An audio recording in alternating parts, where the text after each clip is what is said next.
Good. Okay, gentlemen, welcome to our first 6 months account presentation.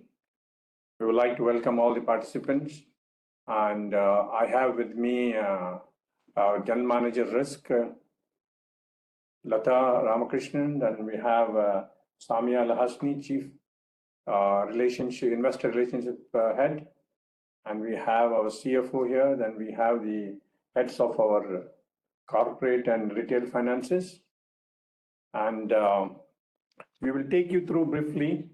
The agenda is here, and as soon as we finish, we'll give you as much time as you need for any questions or any interaction that you would like to have. All right, let's move on to the next slide.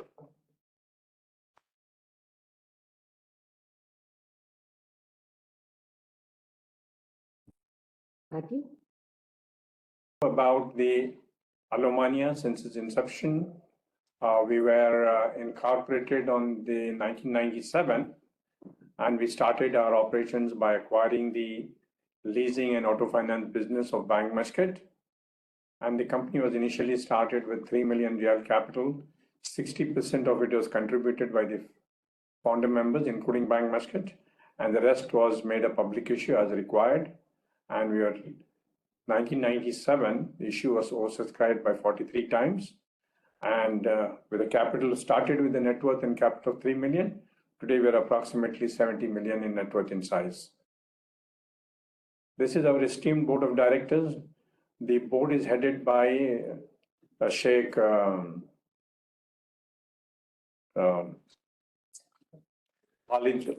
Al-Wahibi. Our deputy is Sheikh Khalid Al-Mashni, who is also the chairman of Bank Muscat. And we see the rest of the board members. You see Mr. Zaki Al-Nasib, who is the chairman of the audit committee. And we have a very eminent boards, representatives in their own capacities. And we also have the distinct honor of having the chairman, who has been as the chairman of the company for the last 25 years plus, which is a record. And our board members and shareholders have been consistently with the company, and there has been no major divestiture. None of the shareholders have really divested since inception. Next slide. This is our shareholding pattern. Large institutional investors, including banks, pension funds, PASI, etc. They contribute. They are about 67%, and rest of the shareholders are approximately 33%. I'm pleased to introduce myself as Aftab Patel. I have been the Chief Executive Officer of the company, and I have had the privilege of having a team which has been with the company since the very inception. And I already introduced to you in the beginning that all of them have been almost since the inception of the company. So on this table now, what you see is probably 150 years of experience. And we currently have a strength of about 159 employees. The team is here. Unfortunately, our deputy CEO could not join because of previous commitments. And our general manager of products is on leave. But rest of the senior management team is here. And if required, if you have any direct questions to them, you can pose it to them, and they will be pleased to take any questions from you. I would like not to go too much into detail. You are aware we advertise quite everywhere, so you know what business we do. We are a boutique and a very comprehensive financial solutions provider, both from retail, from individual, corporate, and within the corporate, we do a broad spectrum of loans from bill discounting to bridge financing, working capital, etc. And we also have added on a few other products which recently the Central Bank of Oman has licensed, namely the personal loans, as well as the loans to the developers of commercial and retail properties. This is what we are today, as you can see very clearly. And, among the things that we have listed here, what we are pleased to say, pleased to bring out to you is that we have a tremendous amount of what you call leverage on the provisioning. We're currently about 400% plus coverage of the NPLs, which is the highest in the industry, probably in both in the banking and non-banking sector. And we also have a huge amount of liquidity, which has been profitably deployed, going to almost 85 million Omani riyals. So these two are our consistency. What is our unique selling proposition is our liquidity buffers and the provision buffers. I think in these two aspects, which are very, very critically important for the financial companies, in both these elements, we have tremendous amount of buffers, and that's what makes it strong and consistently brings our cost of borrowing, cost of loans as much lower than the peers in the industry.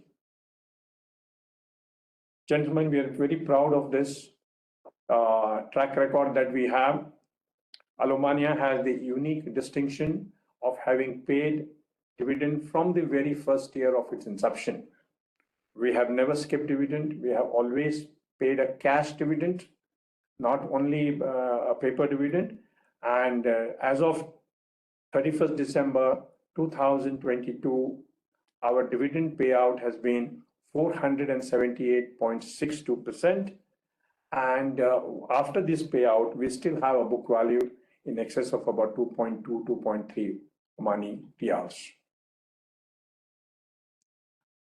We'll take a brief view here on what is happening on the Omani economy. As you all see here, that on the fiscal side, the country has made a tremendous progress as compared to what we were going through from 2016, 17, 18, and then we had the two traumatic years of the pandemic. And I think from a stage where we were having consistently budget deficits, the last 2 years, especially last year, we broke the track record, and we declared we had a surplus in the government budget.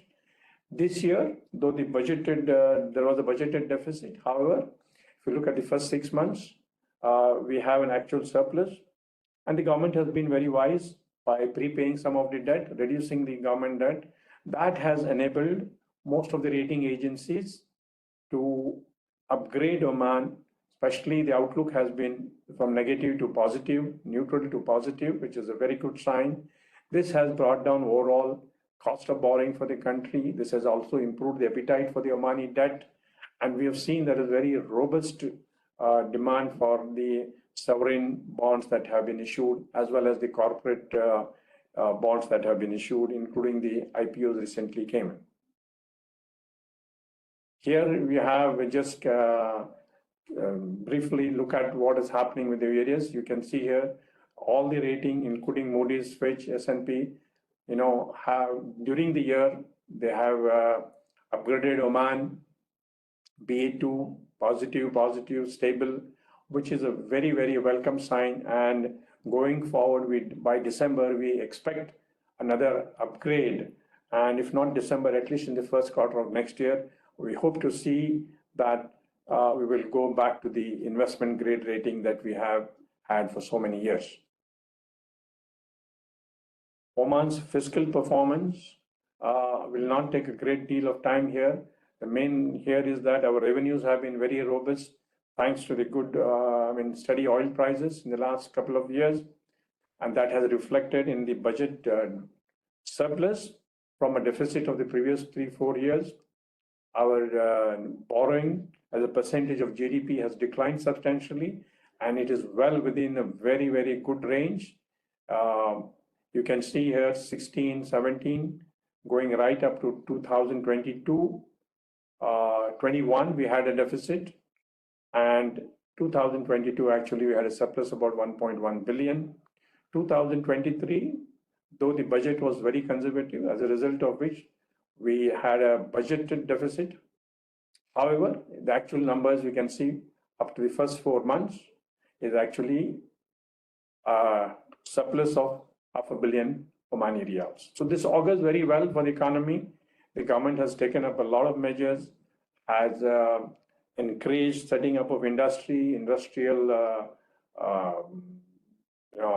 what do you call, and provide a lot of incentives to diversify the economy away from oil and gas, right? The employment figures have gone up. Government debt, as you can see, has come down. And overall, I think the fiscal consolidation has been extremely good. Here is a brief review of the performance.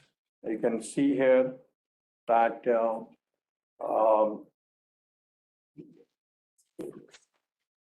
we have shown you briefly here the performance of 2019 and 20 and 21. Of course, the 20 and 21 were the COVID years, pandemic years. So we basically had a strategy to stabilize, consolidate, and hold on to what we have. We exited a lot of sectors, especially the sectors which were not performing well, as a result of which we were not caught on with any serious, major, large, non-performing assets, though it amounted to reduction in our asset size, but we retained that liquidity and deployed it profitably with the banks.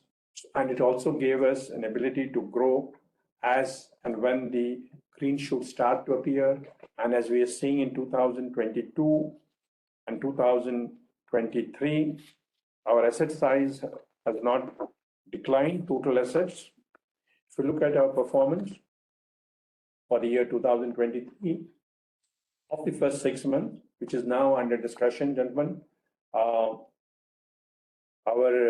income is up by 28% as compared to the first 6 months of the previous year, 2022, 28% up. The finance income is up by 7%. Total revenue is up by 21%. So we are on the growth path, as you can see. Interest expenses have gone up, both because of the proportionate increase in the asset size, as well as the marginal increase in the cost of borrowing. Our net installment income is up by 14%. Other income has declined, which is basically the right of collections. Operational costs are up by marginally 8%. Provision for credit losses is lower by 7%, but still very, very attractive at 1 million plus, as a result of which the profit before taxation is up by 17% to 1.837 million. Post taxation, our net profit is up by a healthy 17% for the first 6 months. Here, I'll take you through the our balance sheet side. We have seen a very healthy growth in our assets, which we said that as soon as we see green shoots, as we see economy improving, as soon as we see availability of quality business, Alumania both has the ability, resources, as well as the capital to mop up that business, which we are doing in a slow and a steady way. Our asset size is up by 29% on a gross basis, and on a net basis, we are up from 96 million to 125 million, which is a growth of 31%. Deposit with the banks have remained constant, and these have been profitably deployed. We don't incur any negative cost on holding on to this liquidity, as a result of which you've seen our total assets increase from 183 million in June 2022 to 213 million in the June 2023, which is a growth of about 16%. We have seen an increase in the bank borrowings in relation to increase in asset size from 98 million to about 124 million. Rest of the numbers are by and large same. The total liabilities have gone up from 118 to 147 million.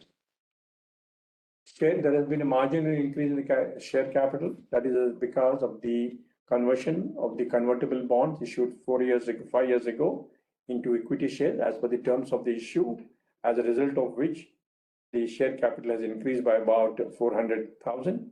Similarly, both the legal reserve and the share premium have increased.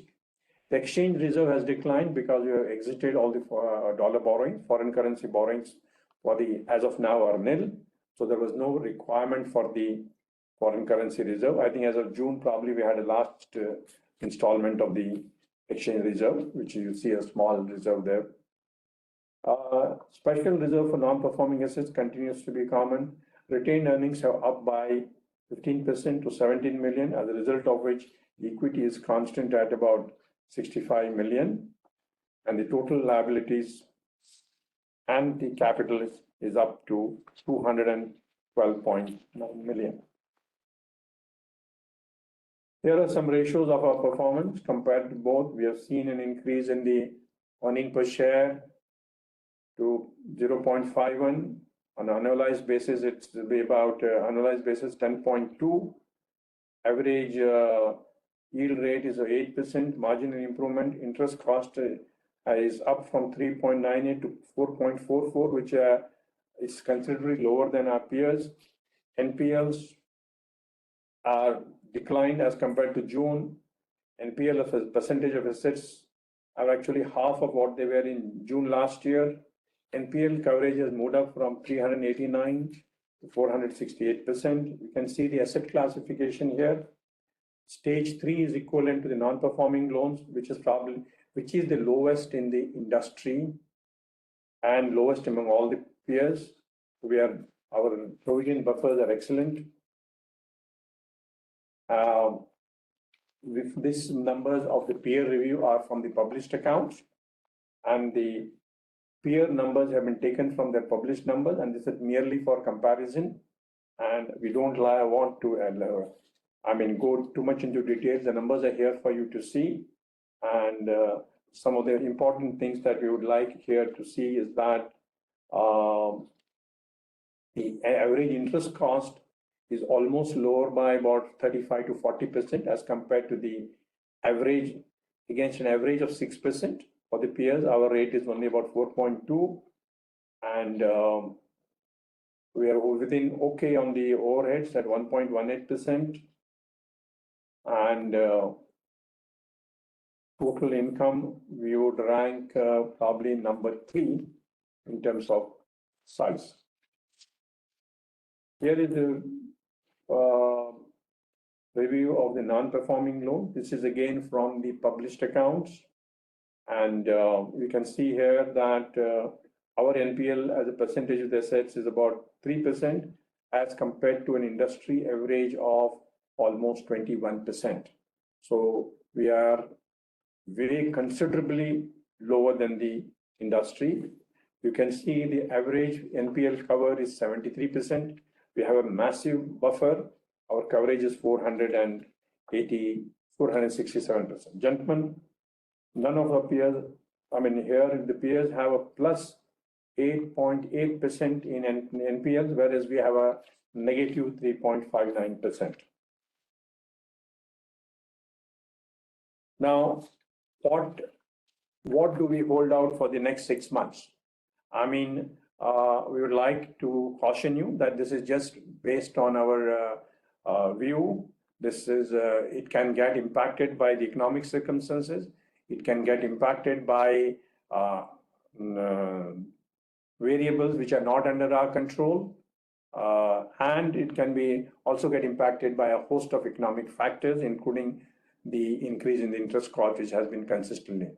Having said all that, we believe that we are on a very solid footing. We have tremendous liquidity buffers. We have tremendous provisioning buffers, and we hope that it's our belief that the growth that we have seen in the first 6 months will get reflected and will carry forward that growth into the next 6 months. So that's what we have to say. Okay, and with this we conclude our presentation, and we have participants here. Thank you very much for joining in and listening to our presentation here. And gentlemen, if you would like to have any questions, please state your name and your company and then your question. Thank you. My question is on your outlook. You said you have a significantly high cash buffer available with the company and you are looking for green shoots of recovery or green shoots of loan demand. But at the same time, when we look at your financials, you've been holding this cash for quite some long period of time, hoping that there will be a recovery. But we are not seeing any significant growth in the assets of the company as compared to the peers in the recent past, very recent past. So yeah, good. Go ahead. When do you see? When do you think that you will see some pickup in assets, and when you would be able to deploy this amount? Okay, very good question, Mr. Jose Matthew. Thank you very much. If you go back to our prior presentation, as compared to June 2022, we have recorded a growth of 29% in our lending portfolio, which I think a 29% growth is significant because it's easy to lend. There's no dearth of customers to lend if you are not ring fencing the certain amount of quality. You lend today and it becomes tomorrow's non-performing loan. And merely by lending, you don't add to your profitability or you don't add to your quality of the book. As you rightly said, I mean, this is your words, I'm just repeating that our peers have grown little more, but neither they have grown in profitability, nor they have grown in the provision buffers, nor they have grown in the dividend. Even if you just look at the last year's or last 5 years dividend track record, most of them are unable to pay the dividend. I would just like to point out to you that dividend payout is a function of your quality of the book. Depending upon the level of provisioning, the law decides how much profit you can distribute. And we have consistently distributed 80% of profit, making us one of the highest payers of the cash dividends. So merely, we are not enamored merely to grow. We will grow with a certain amount of quality, and we are committed to the stakeholders to maintain a certain amount of profitability as well as the quality of the book. And we have seen a significant growth in 29%. There have been times in the past, if you analyze, we have grown by even by 50%. We have no dearth of liquidity. So as soon as if there any quality business that meets our criteria, we will continue to lend. And plus, we are not into subprime market at all. We lend only prime and prime plus. So I hope that that answers your question. Yes, that very well answers the question. But when we look at Alumania, we look at Alumania from the glory days, where Alumania has been the market leader, and now it's one of the smallest players in the market, either by organic or inorganic growth. But at the same time, 29% or 30 million addition is not a significant addition when compared to the size of Alumania earlier. So that's the reason why. You see, the economy also has declined. The economy, we saw what happened in the last 5 years, right? And we have been consistent in what we are doing. If you have been a close observer, you will notice that many of the institutions, sometimes they suspend lending, sometimes they're not able to lend. We had no such issues, right? So the bottom line is that, are the stakeholders getting a reasonable amount of return? That's what we also need to look at. You cannot grow and not pay a dividend. Does that make sense, Mr. Matthew? Correct. Right? Right. We want to make sure that we we underwrite the right kind of assets. Like I said, we are into prime and subprime, where basically our competition is the banks, right? So we are into very large corporates and family businesses and so on. And of course, even on the retail, we will not write subprime business. Subprime leads you into a vicious cycle. If you have noticed, what is the average provision cover? 65 to 70%. That means the industry does not even have coverage of 100% on the 100% on of the non-performing loans. Isn't that a precarious situation? Secondly, by increasing the asset size, your cost of borrowing is also moving up. What happens if you lend subprime? Why do you think is our cost of borrowing 50% lower than the peers? So these are some of the inherent advantages where you need to understand how the financial institutions work. What are the variables at play, right? And obviously, it's our endeavor to lend when you're sitting on liquid. And by the way, I just want to let you know that we don't have any significant cost to this liquidity. The way Alomania business and treasury is structured, we even benefit from this liquidity.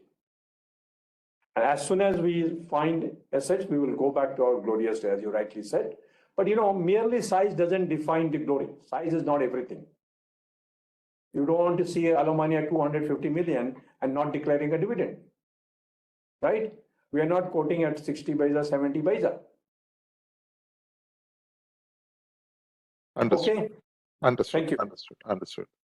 Another question that I have. Yeah, go ahead. Another that is about your net interest margins. Your net interest margin is consistently going down, as we have seen.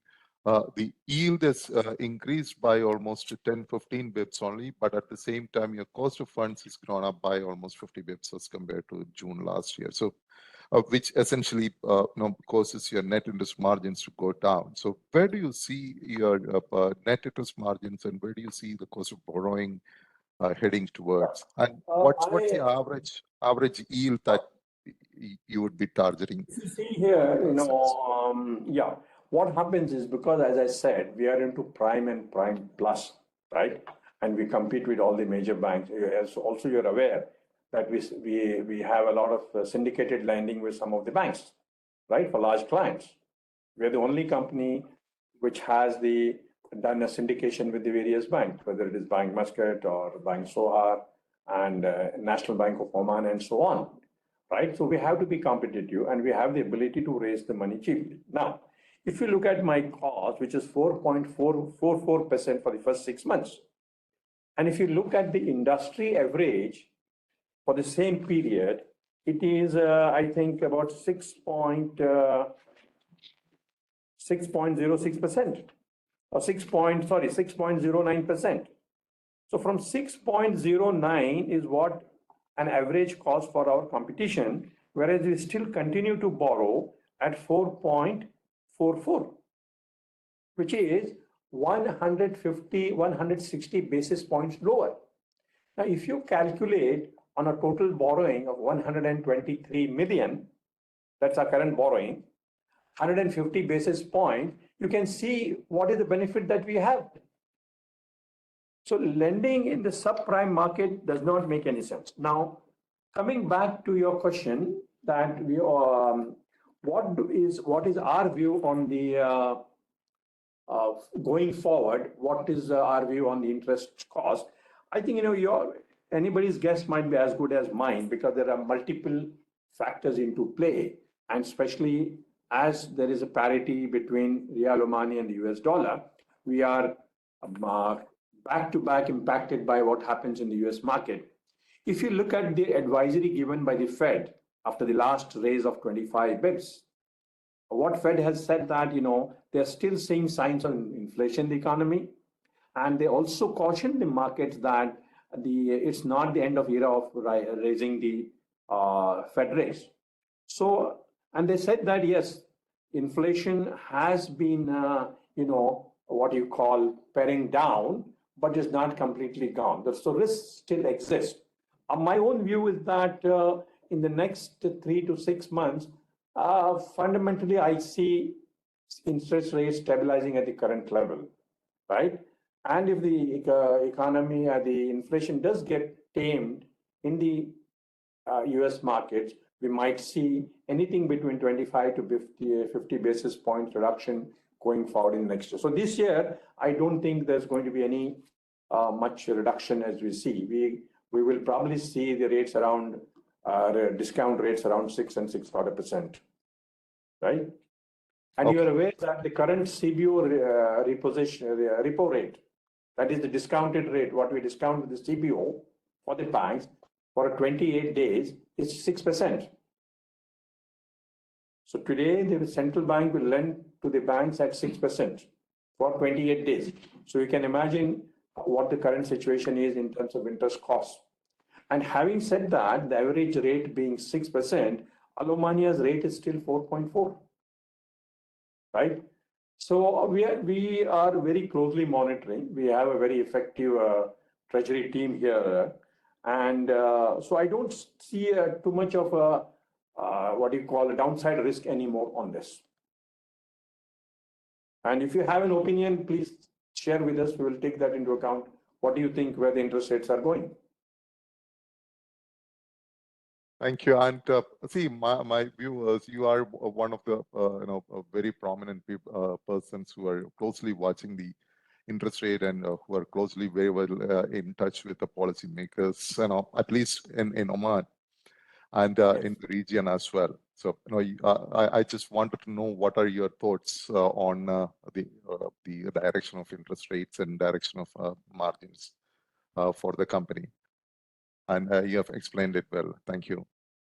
And Welcome. another question that I have is on the coverage. Yes, I see that your provision Matthew, coverage. there is another question coming. Can we just give a chance and you can come back to it a little later? Sure. I'll go Okay. back and give. Thank you. We have Nitika Gupta. Yeah, Are you hi. hearing us? Yeah, can you hear me? Can you? Yes, please go ahead with your question. Right. Hi. Thanks. This is Nitika Gupta from Ubar Capital. I had a question around the NPL coverage. So I note that, the NPLs are one of the lowest, like by far a significant margin for Alomania. Yet the NPL coverage is, 467%, which is way too high. I would, generally expect the reasonable level to be 120, even 140%. But what are your thoughts behind, such a high level of NPL coverage? And is that the best use of capital? I mean, I understand being financially prudent, but isn't this a bit too high? Just want your thoughts behind the same. Thank you. Very good question, Nitika. You know what? First of all, the uncertainties that are there in the financial businesses are different from what probably you see in a trading or a manufacturing setup. Here, when you lend money, you get entrenched into the client's business for anything up to 1 decade, right? It's not that today you lend, you get 3 installments and your money is safe. That's one. Secondly, what very important to understand, especially from the accounting perspective, you need to know that when you make a provision, that money remains in your business. That money is not going out, right? So it's not a what you call a cash cost. Now today, if I have 464% provision, which really means that my net worth has gone up, it has strengthened the company, it has increased my capital adequacy, and it is not a cost. But we have this gives us the ability to be consistent in paying the dividends, which you have seen our track record, that we have never skipped dividend in the history of the company. From the very first year till last year, we have always paid a cash dividend. And for many, many years, we have been, excepting for the last 1 or 2 years, we are the second highest dividend payers in the financial services space, including the banks and the non-banks. Now, that can happen only because of the provision coverage that you have. Second, you must be aware under the Banking Regulation Act, under which we are all licensed, under the Central Bank of Oman rules, how much dividend you can pay is a function of the provision cover. Unless your net provisions are net negative, you cannot distribute 80%, right? So merely by having lower provisions, it does not necessarily translate into higher dividend, by the way. So I think that those are the reasons. When the money is not going anywhere, it remains in our business. So I hope that answers your question, Nitika. Yes, it does. Thank you so much. Welcome. Loudly. Mr. Calder, I think you raised his hand. Okay, please, Mr. Calder, go ahead with your question. Hello, am I clear? Yes, you are clear. Please. I'm Which Kauthar company are you from? Al-Lawati from Bank Muscat. Thank you very Okay. much for the presentation. I have a question from my side regarding the new CBR regulation. How do you see the impact of this new regulation on Al Omaniya Financial Services Company? Okay, I mean, yes, the new regulations have come, which allows us to do two significant changes have come in. One is the personal loans, and second is the loan to the developers of real estate, both commercial and residential. So we are still working on the modalities to see how that is going to be, what can the company do. However, on the personal loans, we don't see a significant impact in terms of loan origination, simply because none of us are in a position to really compete with the banks in terms of both the quantum of loan that you give and the rates at which you give. So we are only hoping that will have a very marginal impact on the increase in the asset size. However, on the residential and the commercial developer side, there could be some potential going forward, especially if this sector. Right now, the growth in this sector has not been as much as we want to see.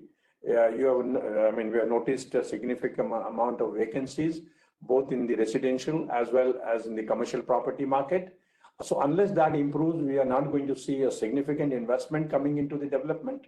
But yes, I see a potential there going forward, and we are developing certain procedures and certain methodology how we could benefit from those new products. So this year, I don't see a significant impact, but maybe as we get ready next year, we might see some improvement on that. Thank you. Thank you very much.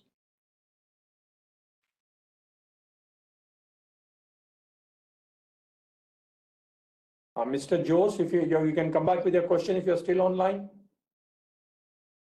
Yes, thank you, Mr. Kap. See, my question is basically a follow-up on the NPL side.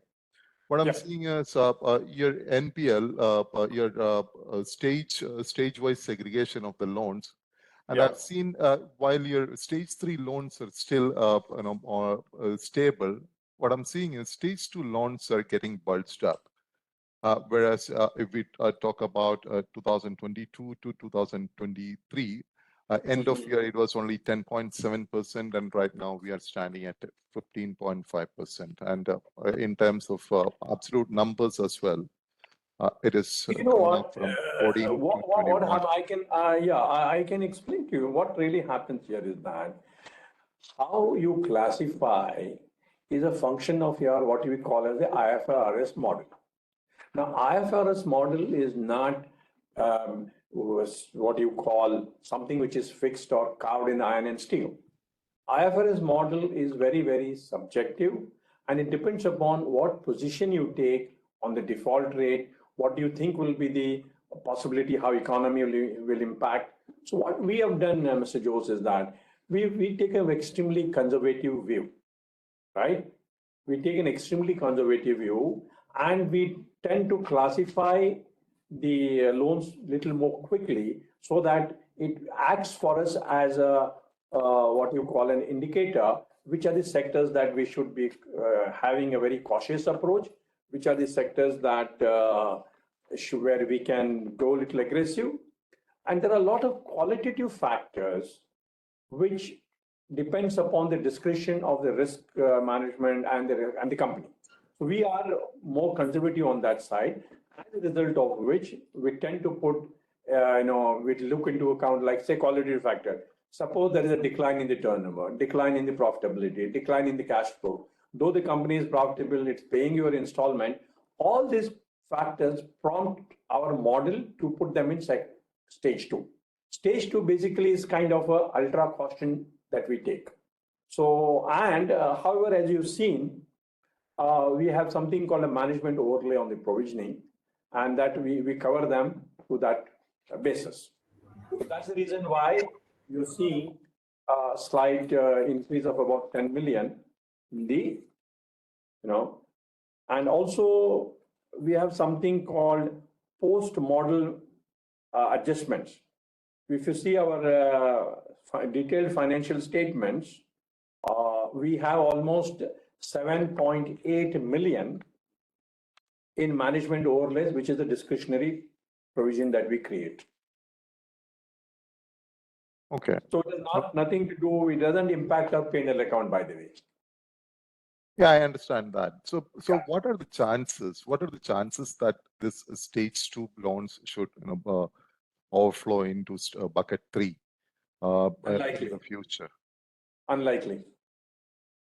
Okay.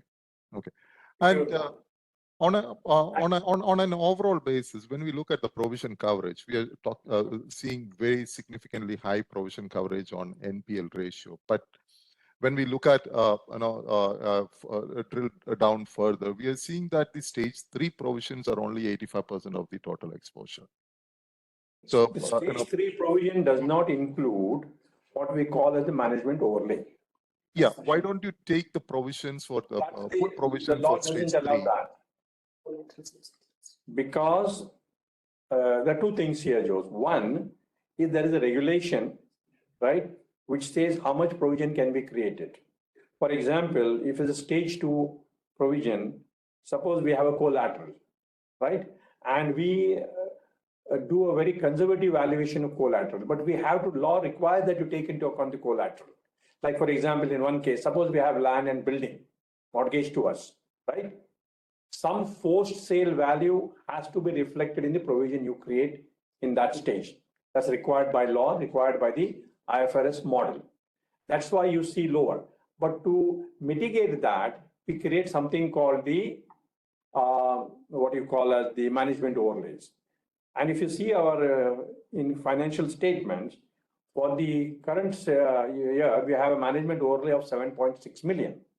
So if you add that 7.6 million, then you can see what, how much increase it brings us to. So just to reassure you, we don't see, I can say that we see zero impact on any bad loans that can have on our P&L account going forward. Got it. Fine. Thank you very much. Thank you for answering the question. We have Mr. Bishan. Mr. Hello? Bishan, can you hear it? Hi, good afternoon. Good afternoon. Thank you for the presentation and for the answers so far. Just a few questions. The first one is you mentioned that you have this cash base that you spoke about that can be deployed towards, the right risk reward assets. What kind of sort of yield do you make on these deposits so far that you've held in cash? I think, Mr. Bishan, that's something that we have stated in our financial statement. But I can tell you that the way we structure ourselves, we are able to get, whatever the current rates that are offered by the various financial institutions, which is anything between 4.5 to 5.5%. All right, because the way we see it is, you mentioned this in the past, and one of the, unique standout points about Omania is its cost of funding. And you've said that you've been able to get funding at extremely attractive rates. In fact, it's almost like a bank lending to another bank. So when we look at, this cash balance, and we look at you making a spread already on this cash balance as well. So automatically, the idea is that once your loan book ramps up, you will deploy some of this cash into higher yielding assets, which will then probably lead to higher net interest margins. So that was the idea, to understand sort of what kind of upside could there be between shifting these assets from deposits to loans. That's the. We will see some growth there, certainly, right? Because currently, maybe we make about 100 to 150 bips on that. I mean, when we deploy actually them, right, you see about 450 basis points, which should be our gross margin. So you can see about 200 improvement of about 200 basis points there. But we're not constrained by those deposits because we still have the ability to borrow. If you see, I mean, we have grown by about 39%, right? And we have not, our deposits have not declined. This simply shows that there is a robust appetite from the banks to lend to Alemania at a very, very, what you call a proper good rate. So we will get out of this structure only when we believe that it makes significantly good sense for us to move out of that structure. Noted, Satham. In fact, that comes to my next point. If I look at your balance sheet, I think the deposits are to the tune of 85 million. Now, you just stated that you've been able to grow at 29% without even touching the deposits.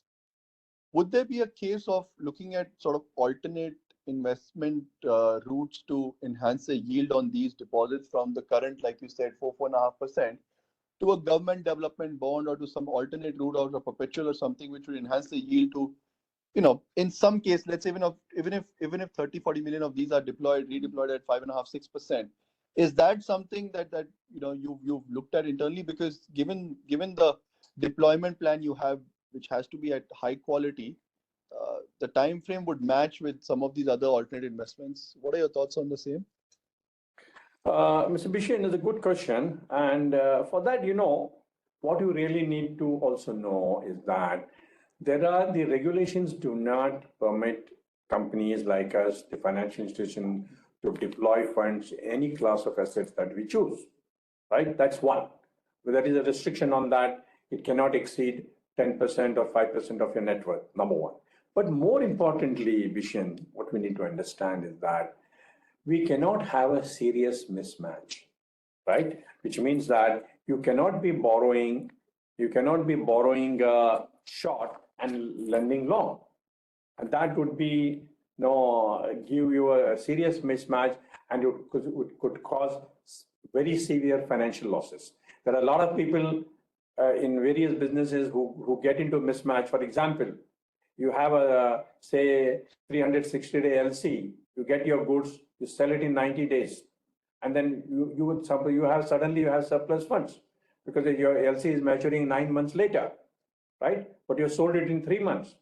So if you're selling 10 million in every 3 months, by year end, you will have almost 50 million cash. But there are businesses who have come to grief because they deployed this cash in other assets and they could not meet their financial commitments. You get what I'm saying? Matching of the maturity is a very significant objective, and that by getting into perpetual or into government bonds, both we are going to be putting ourselves at the risk of the interest rate changes, which are having quite rapidly, and it will also bring us to grief because of the mismatch in the assets and the liabilities. Noted, Mr. Aftab. Thank you for that clarification. Now, you mentioned that the limitation is, I think, 10% of net worth. So of this 85 million of cash or deposits, is there any portion currently deployed in an alternate route, or do you firmly stand by the mismatch principle where you'd prefer liquidity at a lower yield? Mismatch is both a statutory requirement as well as it is a financial prudence. I cannot be investing in a 5-year bond, 7-year bond, or perpetual bond, and if my loan is going to mature in 90 days or it is going to mature in 360 days, then what happens? You see the consequences. So Understood. it's not, and also the maximum that we could deploy is about 6 million only. 10% of the net worth works out about 6.5 million. So it's not going to be a significant amount of money. Noted. So if you don't mind, could you refer to the slide where you spoke about the industry and the NPLs and the coverage ratio? Yes. Because we know that Alomania is a standout leader when it comes to provision coverage. But when I look at the rest of the sector, like you mentioned, you need to have a provision coverage ratio of at least 80% in order to reach the maximum payout ratio of 80%. Is that correct? No, you have to reach a minimum in excess of 100%. In excess of 100%, because we had only one participant call from the sector so far. Yeah. Prior to the Alomania call, and they mentioned that they were comfortable with the 70% levels. When we asked them, what their target coverage ratio would be going forward over the next 12 to 18 months, they said they were comfortable with the 70% ratio. So I was just wondering as to what the payout ratio could be, and like you clarified. So in that case, you cannot distribute more than 60% of your profit. What's the minimum for 60% distribution? So anything below 100%, you can't distribute more than 60%. Yes. Okay, That's no, correct. yeah. And Sure. that's one. And secondly, 60% is the maximum. Right. Right. If you've seen in the past, the regulator can actually, looking at your financial, ask you to reduce, which has happened. Which has happened in the past. You're right. Yeah, absolutely right. Yeah. Whereas, it has never happened with Alemania, and we have been consistently paying out 80%. See, what happens is merely having a book profit and not able to distribute, right? Also, you entail a larger income tax liability, correct? So from the shareholder perspective, whom does it help? Noted, sir. Yeah. Just wanted that clarification. Thank you so much, Mr. Aftab. Wish you all the best. Thank you very much. Mr. Abbas, are you back on the line, Mr. Abbas? Yes, I am. Thank you very much for the call. Good. Just a couple of- We are missing you actually. Good to have you back. always good to be on these calls. A couple of questions. The first one is, you've spoken about the idea of prudence when it comes to how you manage this company. And obviously this prudence comes not just in provisioning, it also comes in origination. So if I have to reflect on the economic recovery that Oman has witnessed over the last 2 to 3 years, and if I reflect that to the kind of provisioning that you've taken, where you write off everything above 180 days, what's your view? Because you're obviously, when you're originating these loans, even though you're maintaining this level of provisioning coverage and prudence while writing off loans, but you obviously have access to collateral. And these companies, by nature of your risk management, would be, in my opinion, less risky than, let's say, what some of the other sector guys are, catering to.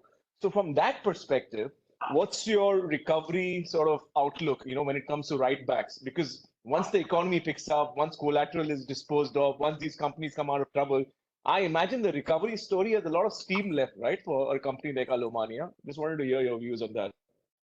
I think, but what happens is, that whenever the recoveries do happen, right? And to give you some perspective, historically, in the last 25 years, if you take what we have lost in terms of a write-off, it's just under 1%, right? And so as we have this significant provision coverage. What really happened, and with the technical right of policy that we have, we actually kind of create a virtual cycle of provisions. Your provisions are relatively higher, but you also collect a lot of money which goes into your P&L account, right?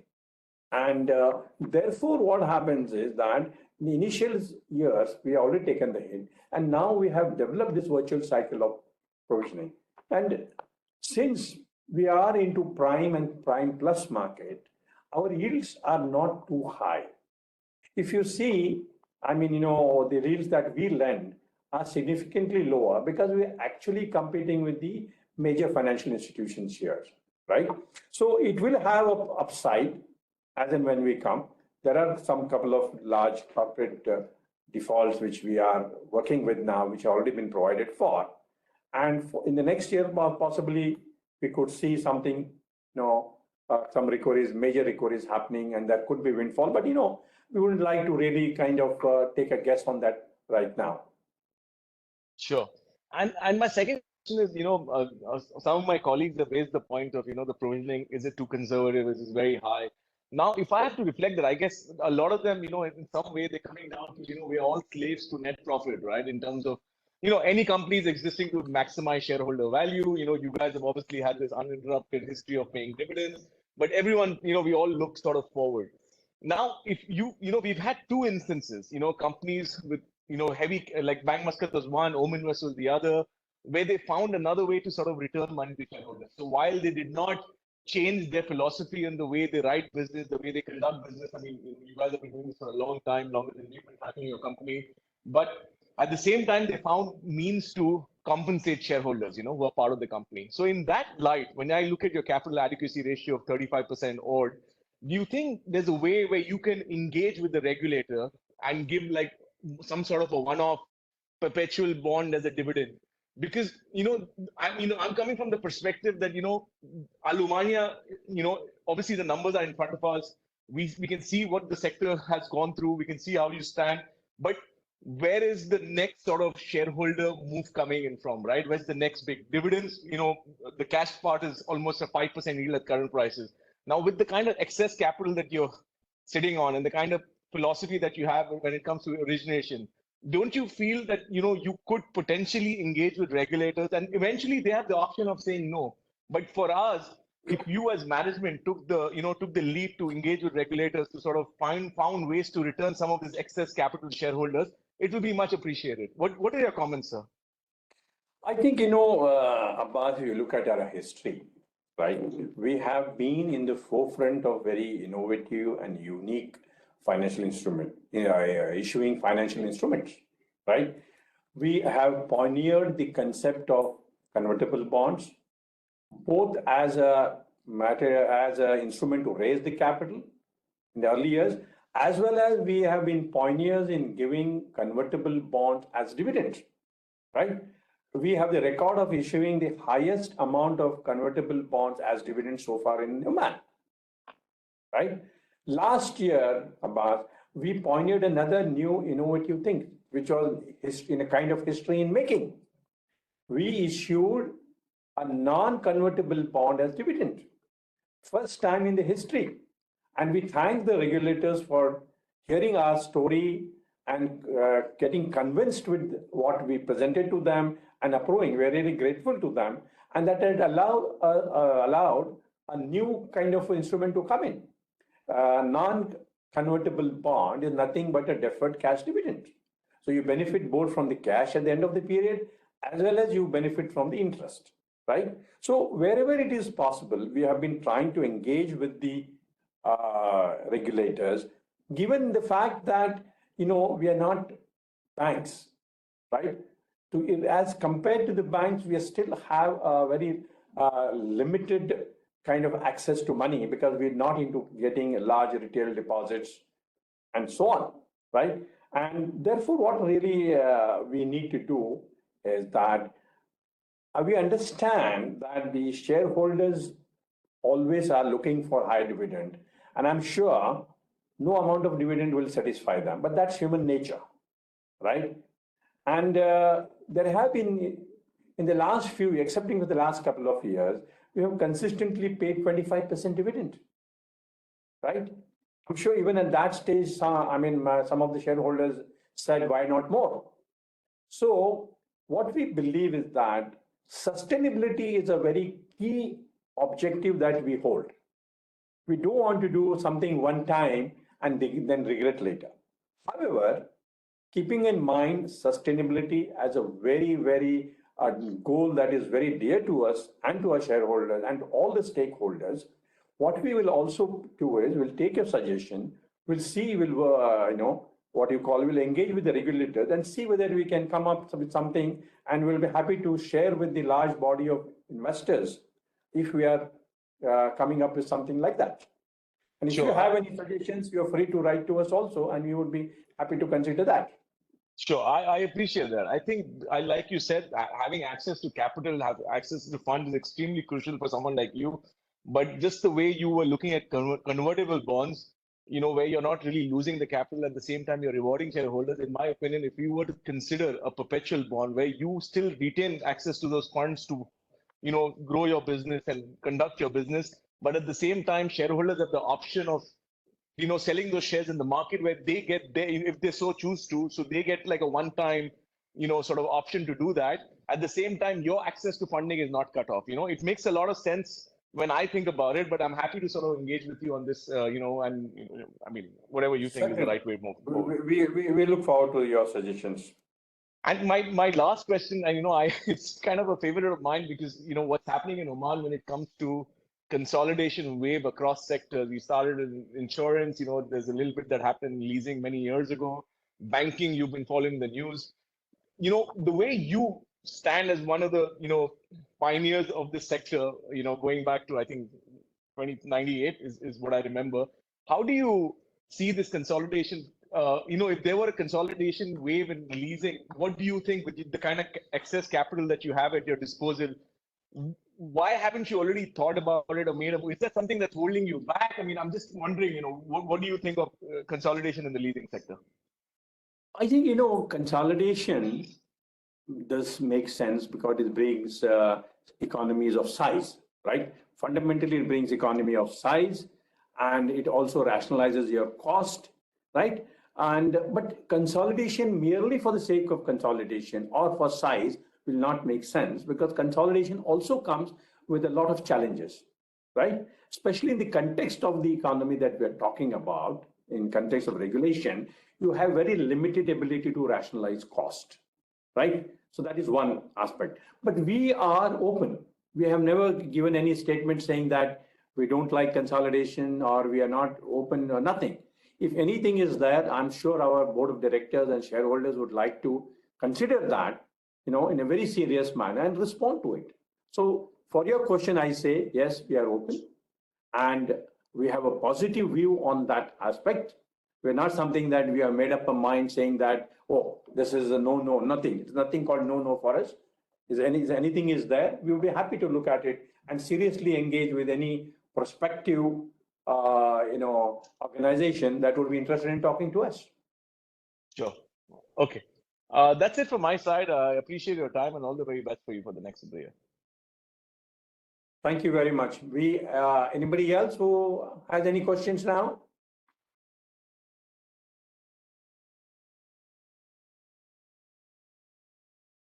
So thank you very much. If you don't have any questions, thank you, Mr. Jose. Thank you, Kautar, Nitika Gupta, Mr.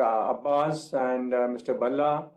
Thank you, all of you, for engaging with us in such an interesting and very informed and intelligent question and answer session. I hope that we have been able to substantially clarify and answer your queries. However, if you have anything more, we can still engage with you in an informal way or in a formal way. You're free to contact me or my team, and we really appreciate your time. And thank you very much. And if there are no further questions, we would now like to close the session.